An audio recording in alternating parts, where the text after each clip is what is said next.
kamu nikah? Iya. Aulim walau bisatin, potonglah kambing. Kenapa nggak buat resepsi? Calon mertua minta resepsi, bagus. Tapi harus megah. Wa na'uzubillah.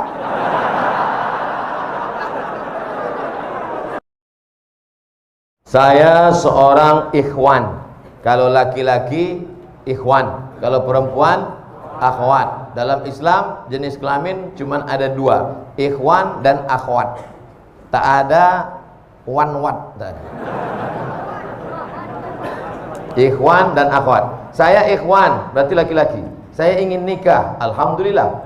Cuma calon mertua saya minta resepsi, bagus. Ada seorang sahabat Nabi namanya Abdurrahman bin Auf. Siapa namanya? Abdurrahman bin Auf. Tangannya kuning-kuning bekas minyak za'faran. Minyak za'faran dipakai ketika orang nikah. Nabi nanya, Abdurrahman bin Auf, iya, itu tanganmu kuning-kuning. Iya. Kamu nikah? Iya.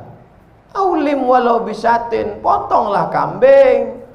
Kenapa nggak buat resepsi? Calon mertua minta resepsi, bagus. Tapi harus megah. Wa na'uzubillah.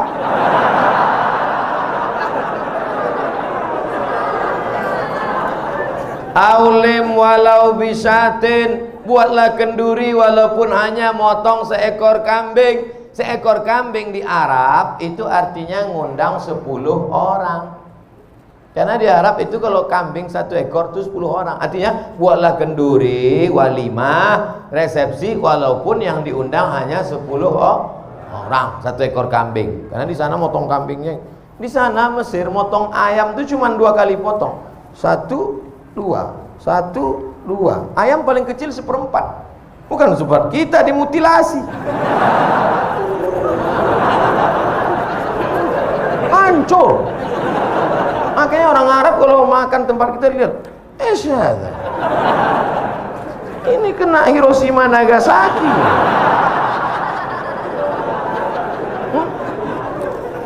Wahai ibu-ibu yang berada di bawah, saya minta malam tahun baru hijrah ini hanya 1 permintaanku, Bu, turunkan harga mahar. Takbir. Takbir. Ketahuan tak bermodal. Yang penting anakmu menikah dengan laki-laki yang soleh-soleh ini, soleh. Aku bersaksi di hadapan Allah bahwa yang ada di hadapanku ini adalah pemuda yang soleh. Mereka sudah mau datang ke masjid, sholat berjamaah, meninggalkan segala macam aktivitas malam ini. Tiba-tiba datang dia mau meminang anak gadismu dengan cara yang baik. Bapak, saya mau hubungan ini tidak hanya sekedar pertemanan, tapi ingin lebih dekat, mau minang. Apa nanti datang-datang sini? Naik apa tadi kemari? Naik Grab, Pak. Pulang.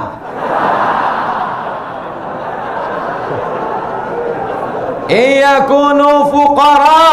Kalau yang datang itu miskin, susah, yughnihimullah. Ada rezeki sendiri, ada rezeki berdua, ada rezeki bertiga, digabungkan Allah rezeki, dibukakannya pintu-pintu rezeki.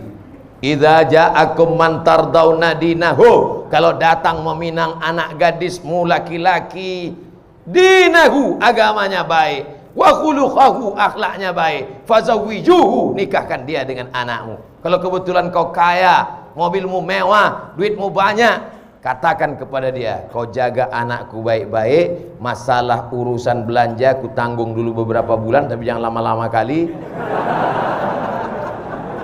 Sementara Allah bukakan pintu rezeki untukmu. Tapi kalau kau macam-macam sama anakku, ku habisi kau nanti. Cuman saya baru nabung, Pak Ustadz. Saya mau terus apa mundur, Pak Ustadz? Pantang mundur. Lanjutkan. Jangan mundur. Jangan mundur. Setapak pun kau jangan mundur. Allah bersamamu. Minjam uang, Pak Ustadz? Enggak ada.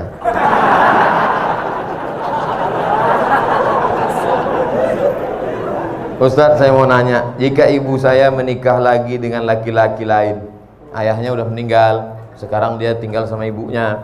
Ibunya mau nikah lagi. Kira-kira begitu. Apakah saya harus menghormati dan menyayangi bapak baru saya seperti bapak kandung saya, sedangkan kakak-kakak saya melarang saya untuk mendekatinya? Di mana letak salahnya? Bapakmu yang baru itu rajin sholat berjamaah ke Jami' Al-Abrar, dia mendengarkan ceramah Ustadz Somad, dan dia pula orang yang baik, sopan santun. Kau tidak suka hanya karena dia bukan bapakmu. Itu takdir Allah, itu ketetapan Allah. Kenapa engkau tidak ridha menerimanya? Kecuali bapakmu yang baru itu sakau, pengedar narkoba. Itu pun kau tak boleh benci, kau tetap baik sama dia. Tenang ya Pak, tenang, tenang, tenang. Kau pergi lapor ke BNN. Ini banyak sekarang anak-anak yang keliru. Setelah bapaknya meninggal, ibunya dibiarkannya sendiri, padahal ibunya perlu nafkah, perlu kasih sayang. Maka sampaikan kepada dia, Mama, kalau mau menikah lagi, menikahlah. Biar kami susun tim fit and proper test. Begitu. Masukkan saya tim, nanti saya seleksi ayah kalian. Begitu juga sebaliknya. Ibu kalian meninggal, ayah kalian sebatang kara. Jangan kalian biarkan dia sendiri. Dia perlu ada yang memasak, ada yang merawat, ada yang menjaga dia. Bukan sekedar cuci laundry banyak.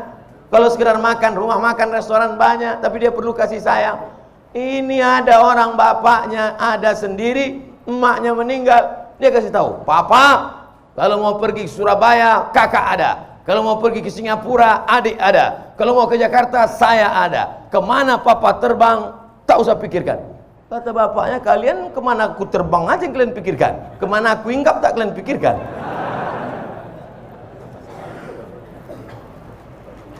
Saya ingin nanya, saya punya saudara. Di saat orang tua kami belum meninggal, sudah meninggalkan wasiat dalam warisan. Tapi sekarang setelah orang tua kami meninggal, saudara kami itu serakah, atau bisa dibilang ingin menguasai warisan yang telah diwariskan kepada saya. Bagaimana tanggapan Ustadz tentang kejadian ini? Lapor ke pengadilan agama. Di sana ada jurusita, di sana ada formulirnya.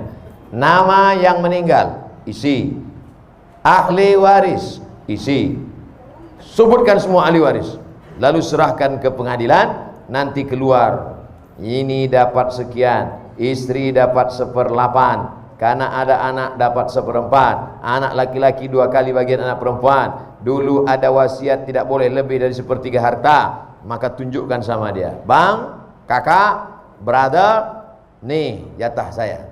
Kalau kau macam-macam, ku jebloskan kau ke penjara. Tentu tidak kasar begitu, lembut. Abang, kau dari rahim yang sama dengan aku. Aku tak ingin menganiayamu. Aku buat laporan ini bukan karena aku dengki dan marah, tapi karena aku tak ingin kau makan haram. Keras sekali Pak Ustaz. Aku tak ingin kau makan haram. Kalau ada kalian menuntut adik, abang, kakak, itu bukan berarti zalim, tapi menjaga dia, anaknya dan istrinya supaya jangan sampai makan hak. Bayangkan ini kalau didiamkan, dikuasainya harta warisan, tanah dikuasainya, kebun dikuasainya, angkot dikuasainya, makan haram dia, anaknya, cucunya, istrinya. Maka selamatkan saudara ini dengan cara menegakkan hukum warisan ke kantor pengadilan agama. Ada jurusita, disita nanti itu. Saya sudah setahun hijrah. Lalu belum lama ini saya bertemu kembali dan dengan mantan yang dulu pernah saya kenal. Berarti CLBK, cucian lama belum kering. Anak-anak ketawa macam paham.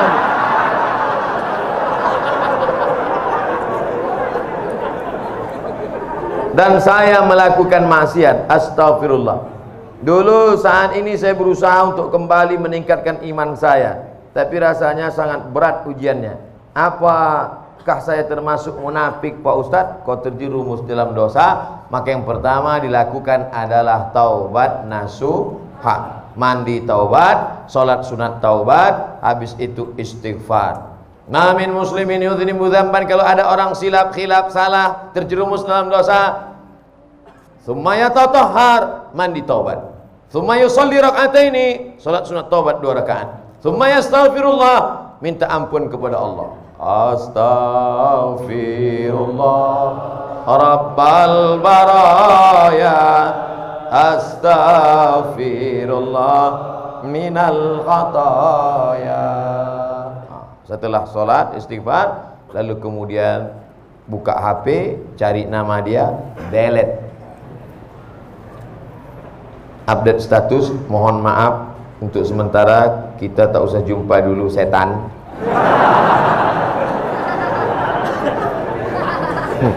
Inna syaitana lakum aduun, setan itu musuh bagi kamu, fattakhidhuhu aduwa, jadikan dia sebagai musuh. Setan tidak pernah ngajak selingkuh. Pernah tak setan ngajak? Ayo selingkuh. Tidak. Setan mengajak dari langkah pertama, tukar nomor, kirim WA, ASL please. La tattabi'u khutuwatis syaitan, jangan ikuti langkah-langkah setan, karena setan punya trik, punya tipuan-tipuan. Oleh sebab itu jaga. Adapun engkau, supaya jangan lagi kembali ke mantan, supaya cepatlah cari perempuan solehah, mudah-mudahan menikah tahun ini. Tanggal nggak penting, yang penting tahun. Karena banyak juga orang, kapan nikah? Bulan Mei Ustaz. Tanggalnya, tahunnya pun nggak pasti Ustaz. Sebelum berakhir 2019, mudah-mudahan yang sudah mau nikah, menikah. Azam, tekad kuat, nikah, istikharah. Kamu kenapa belum juga nikah? Calon saya 2 Pak Ustaz. Sudah istikharah? Sudah Pak Ustaz. Terus mana yang kelihatan? Dua-duanya. Jadi belum putus istikharah. Kalau udah istikharah putus, tinggal 1. Yang lain itu tereliminasi. Apa hukum orang suka zina, mabuk, tapi suka sholat? Man sholatuhu lam tanhahu anil fahsya'i wal munkar, siapa yang sholatnya tidak mencegah dirinya dari perbuatan keji dan mungkar, falam yazdad illa bu'dan, maka dia bukan makin dekat pada Allah, tapi makin jauh. Oleh sebab itu kita mesti menjauhkan dari segala perbuatan ini. Tinggalkan, buat komunitas pemuda hijrah, masyarakat remaja Masjid Jami Al-Abrar, berteman dengan orang-orang baik, ikut maulid, ikut pengajian, jangan lagi terjerumus pada perbuatan ini. Mudah-mudahan Allah membukakan pintu rezeki dan keberkahan. Bagaimana cara agar hijrah kita istiqomah? Pertama, an-nadamu fil qalbi, menyesal dalam hati, wal iqraru bil lisani, diucapkan dengan lidah, astaghfirullah, wal amalu bil arkani, diamalkan dengan anggota tubuh, rajin sholat, rajin pengajian. Tapi saya Pak Ustadz masih tetap teringat-ingat, terbayang-bayang sama mantan. Hilangkan nomornya. Hadiah-hadiah yang dia kasih dulu dalam bentuk gelang, cincin, rantai, anting, buang semuanya. Karena kalau itu masih dilihat, teringat, terbayang, buang. Dulu dia kasih ada sendal Pak Ustadz, buang, ganti sendal baru. Dulu dia nggak ada ngasih duit Pak Ustadz, jangan. Tempat-tempat yang pernah dikunjungi bersama, kebun, mal, hindari. Segala yang mengingatkan dia, minta pada Allah, ya Allah, lumpuhkan otakku agar tidak mengingat dia kembali. Na'udzubillah, lumpuh betulan. Hilang semua hafalan-hafalan Quran. Supaya hanya berzikir. Walladzina idza fa'alu fa'ishatan, kalau ada terlintas di pikiran macam-macam, au zalamu anfusahum, kalau dia menganiaya dirinya, zakarullah, istighfar. Jadi yang pertama, taubat nasuha dengan syarat dan ketentuan berlaku. Yang kedua, menggabungkan diri dengan komunitas hijrah. Bapak-bapak yang sudah hijrah, komunitas. Anak-anak muda yang hijrah, komunitas. Anak-anak belum ada dosa lagi. Kalian belum ada dosa, belum akil balik. Ya, kalau mau ribut, ribut lah sekarang.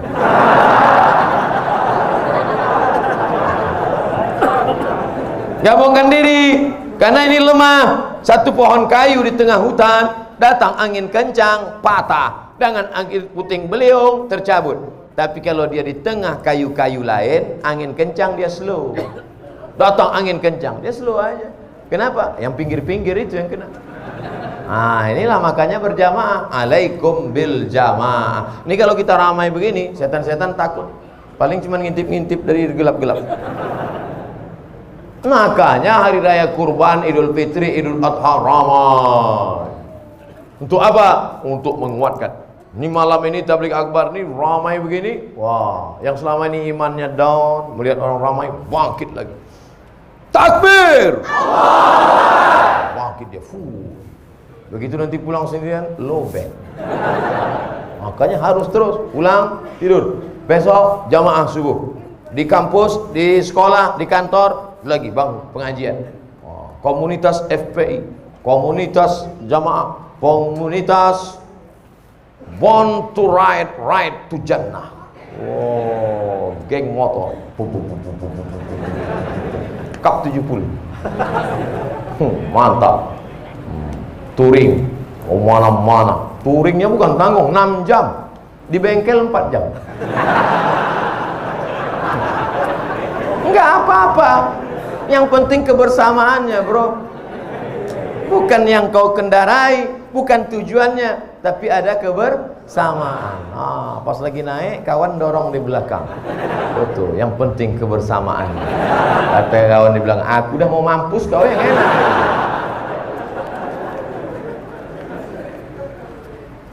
Pertama, menyesal dalam hati, diikrarkan di lidah, diamalkan dengan anggota tubuh, menyesal. Lalu kemudian setelah itu menggabungkan diri dengan komunitas.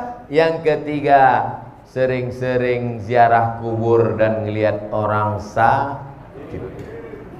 Saya pergi ngelihat orang sakit, anak muda umur 23 tahun mandi di pantai, tiba-tiba luka sedikit aja.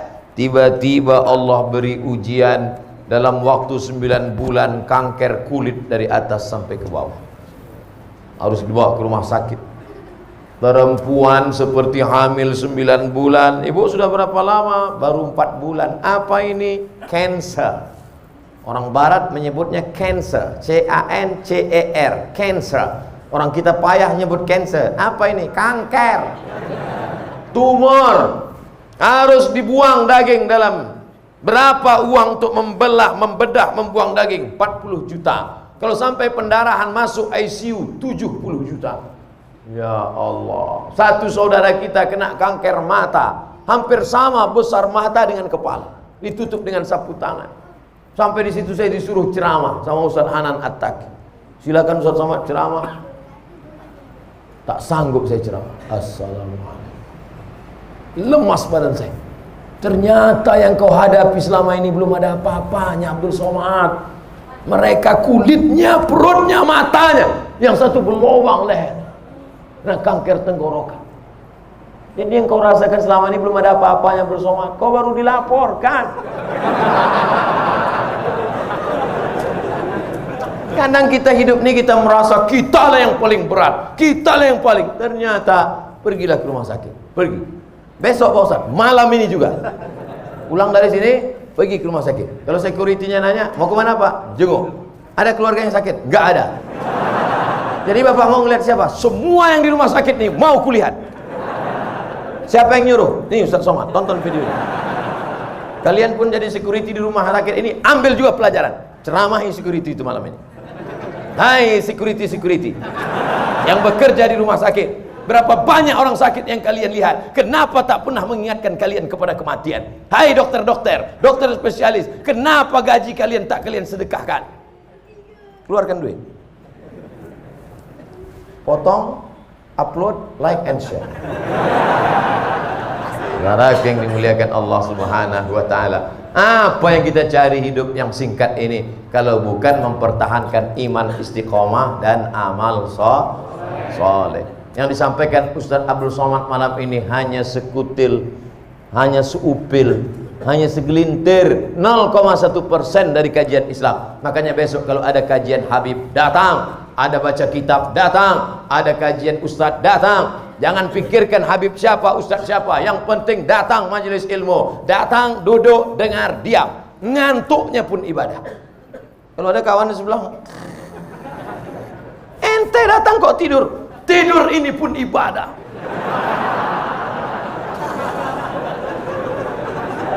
Masya Allah, tabarakallah. Untuk mengharapkan keberkahan dari Allah Subhanahu wa ta'ala, mari kita sama-sama berdoa dengan kemuliaan surat Al-Fatihah. A'udzu billahi minasy syaithanir rajim. Bismillahirrahmanirrahim. Alhamdulillahi rabbil alamin. Ar-Rahmanir-Rahim. Maliki yaumiddin. Iyyaka na'budu wa iyyaka nasta'in. Ihdinas siratal mustaqim. Siratal ladzina an'amta 'alaihim ghairil maghdubi 'alaihim waladdallin. Amin. Allahumma salli ala sayyidina Muhammad wa ala ali sayyidina Muhammad. Allahumma inna natawassalu ilaika bijahi nabiyyika Muhammad sallallahu alaihi wasallam wa bisirril Fatihah. Kami memohon kepada Engkau dengan kemuliaan Nabi Muhammad dan kemuliaan surat Al-Fatihah, antu yassir lana umurana, mudahkan segala urusan kami ya Allah. Umurat dunia wal akhirah, urusan dunia dan di akhirat ya Allah. Wa antu farrij kurubana, lepaskan kami dari segala masalah hidup dan mati ya Allah. Wa antaftah lana futuhal arifin, bukakan pintu hati kami untuk menerima ilmu dan mengamalkannya ya Allah. Allahumma faqihna fid din, dalamkan ilmu agama kami ya Allah. Wa 'allimna ta'wil, ajarkan anak cucu kami pengetahuan agama yang benar ya Allah. Allahumma ja'al abna'ana wa banatina min huffazil Quran wal hafizat. Jadikan generasi muda kami menjadi para penghafal Al-Quran. Minal mujahidina fisabilik.